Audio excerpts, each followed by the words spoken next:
Ang programang ito ay rated SPG. Striktong patnubay at gabay ng magulang ang kailangan. Maaaring may masiselang tema, lengguwahe, karahasan, sexual, horror o droga na hindi angkop sa mga bata. Ready na itong grupo ni Tanggol kung saan tatakas nga sila, pero itong ang wais na si Chip Espina ay talagang dinala ang kanilang alas na si Uweng at saka si Ben kung saan ipinakita nila ito kay Tanggol bago binigyan ng armas. Dito na nga ikinagulat ni Tanggol ang mga kanyang nakikita na kung saan wala na silang magawa at susunod na lang sa mga utos ni Chip Espina. Dito na nga nagbabantay sila sa Red Phoenix kung saan paalis pa lang ito. Agad-agad naman nila itong sinundan kung saan talagang nakapwesto na sila. Dito na pumasok ang Red Phoenix sa isang shipment kung saan magkikita sila ni Ramon. Dito na nga ay nagkagulo nga sa loob na kung saan nagkaroon nga ng kabukingan na at nakita nga ni Edwin itong si Ramon na kung saan bayaw niya ito. Ito ay nagkaroon ng kaguluhan doon sa loob kung saan kikitilin na ni Ramon ang buhay ni Edwin dahil ayaw niyang malaman ni Mokang na si Edwin ang magsusubong nito. Dito na nga ay talagang porsigido itong si Ramon pero hindi niya alam na nakapasok ang parak dahil sa kanila ni Edwin ay talagang nahuli at nakuha ang kanilang mga shipment at talagang down na down itong si Ramon at galit na galit ito kay Edwin. Dito na nga nagkakaroon ng labanan ng mga parak at saka kay Ramon na kung saan talagang nagkaharap ang dalawang mortal na magkaaway.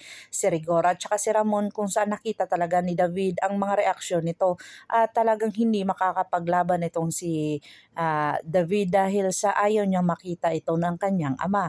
Dito na nga ay nagmamadali si David na lumabas na kung saan talagang wala na siyang pakialam kung ano o saan siya dadaan. Basta makatakas siya at hindi siya makita ng kanyang ama at lahat ng mga kapulisan doon. Talagang nabantayan nila ni Tanggol at ang Red Phoenix ay lumabas na at tinambakan ng kanyang mga grupo. Dito na sila naging successful sa kanilang mga gawain na kung saan napatay nila at nakitil nila ang mga buhay nito.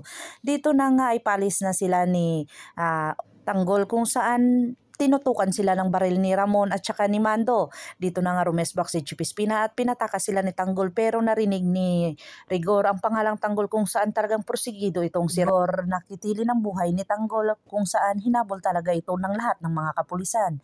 Dito na nga ay talagang matagal silang naghahabulan na kung saan talagang maraming napatay na pulis at nakatakas naman sila ni Tanggol dahil sa nabaril ni Tanggol itong kanilang Chip na kung saan ito nga si Balakuwak na kung saan talaga dito ay napakatindi ng labanan nila na kung saan pasikot-sikot na sila dumaan ay talagang